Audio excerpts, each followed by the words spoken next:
Welcome to Not Milk Never Milk. Subscribe if you're lactose intolerant. You begin by checking essential prerequisites. Confirm your iPhone model and iOS version, and keep carrier voicemail info handy in case reactivation is required. Once done, open the phone app and tap voicemail. You need to see the greeting screen. If it already plays a custom message, tap greeting. This first step focuses on getting to the right screen quickly, so you can replace a custom greeting with the default system option without wasting time on unrelated setup.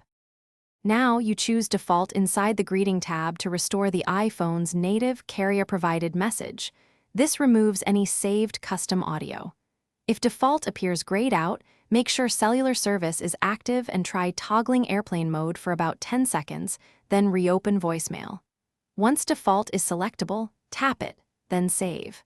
After saving, record a short test greeting attempt or ask a friend to call so you can confirm the system greeting is active and sounding as expected. To finish, restart your iPhone and recheck the voicemail greeting. A reboot often forces the carrier settings to refresh. Make sure visual voicemail is enabled if your carrier supports it, and avoid changing call forwarding unless instructed by the carrier. If the old greeting persists, contact your carrier to reset voicemail on their end. Sometimes the server keeps the custom file.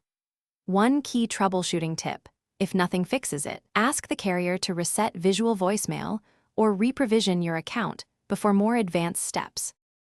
Thanks for watching. If this was helpful, leave a like and consider subscribing. See you next time.